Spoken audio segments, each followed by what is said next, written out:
Thank you for waiting with us. Our next speaker is Sagie, and he's going to talk about detecting an attacker and not a vulnerability. Thank you. Yeah, and this. Hi everyone. I see the crowd has decreased a bit, but thank you. I appreciate you staying late for me. Thank you. Thank you. So I'm going to talk about how to detect hacks and exploit by detecting the attacker as opposed to detecting vulnerability. So I think that the general assumption, and again, this is a room that has, I guess, many audit companies as well, but I think that we've come to realize that audit is super important, like it's the first important step when we are protecting a project, but it's just not enough. It's just not enough. And there are reasons why audit is not enough. First, in the last few weeks, I've been talking with many projects that are essentially delaying their launch date because they're waiting to get audit, which is, again, in an industry that wants to maybe move a bit fast, that's limiting. I think there are several use cases or attack vectors that audit doesn't cover today. Like one of them is how can you verify that the bytecode that's actually deployed on-chain is actually the one that was audited. There was one very famous hack called Saddle Finance, where the team used an exploitable library, and they exploited on another project. It was a forked library, and they actually got notified about it. They fixed the code, but when they deploy it, they forgot to change the proxy pointer. So their own chain, so the audit was good, right? Like they fixed the code, but when they deploy it, they were still calling the exploitable code. There are other like private key theft. There are other dependencies that are not necessarily audited by you. So we need something more than just an audit.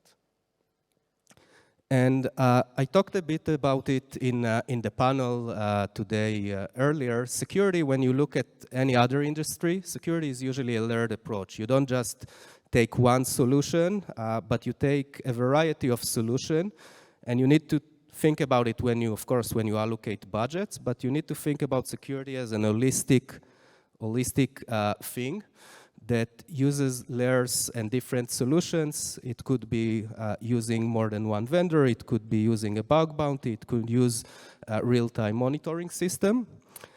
And the focus, if I take, for example, cloud security for an instance, is the assumption is that there is, you are going to get attacked. You are going to get hacked.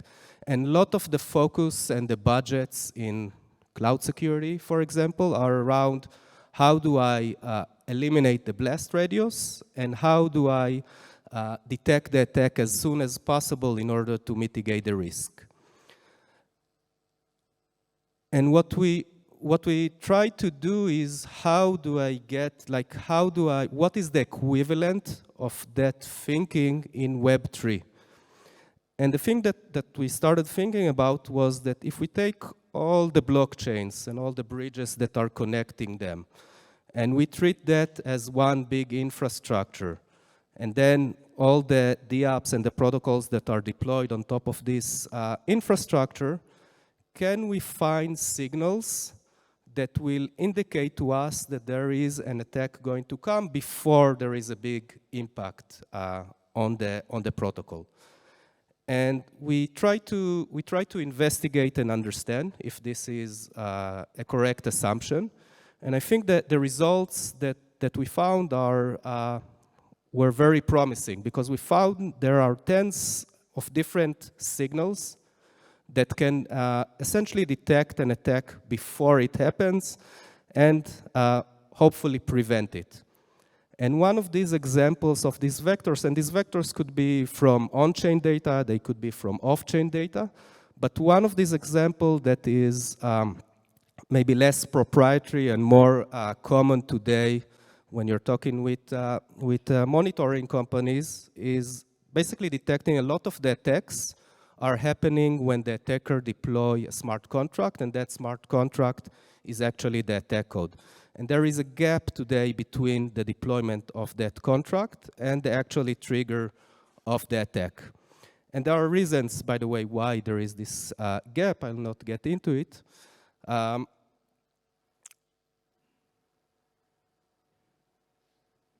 But when you try to classify and find attacks like that, we're essentially using the benefit of blockchains that are transparent, like all the code is transparent, all the interactions between the participants and the code is transparent. But it's a very challenging thing to do, to find an attack, because there is some contradiction about what we are essentially trying to do, right? When you think about it, we are essentially trying to find an attack before we actually understand what is the vulnerability that that attack is going to do. And what we are trying to do is we are trying to be as wide as possible on our detection, right? Like we are trying to detect as many different attacks with all sorts of types and attackers and methods of attacks.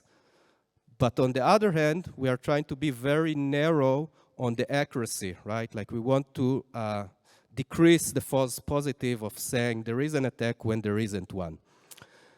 And one of the examples that demonstrate it for the case that I just mentioned about smart contracts that are doing attacks is you could have thought about looking at the source of funding of a smart contract as an indication of how malicious that contract is, and is this something that is going to deploy an attack.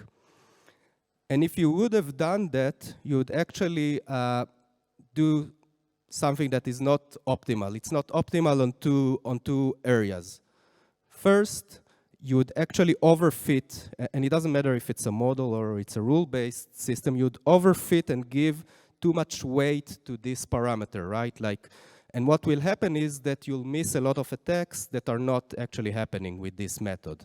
Because there are attacks, there are hacks and exploits. Just last week, I think Arcadia Finance, around $500,000 was stolen, was a hack that wasn't funded by Tornado Cash.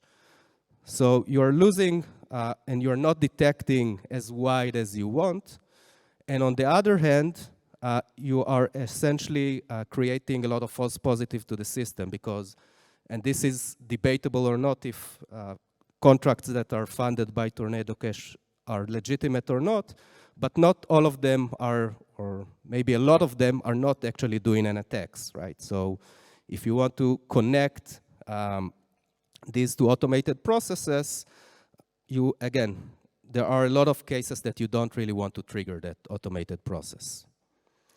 So I think that's a demonstration of why doing this, finding as wide as possible and being as accurate as possible is not a very easy challenge. And at Hypernative, we wanted to really understand if these, and again, this is just one example of a signal, but there are a lot of other types of signals that are essentially indicating about an attack. And we wanted to test and see if this assumption is correct by understanding if most of the attacks and exploits as it is today could be detected before they trigger.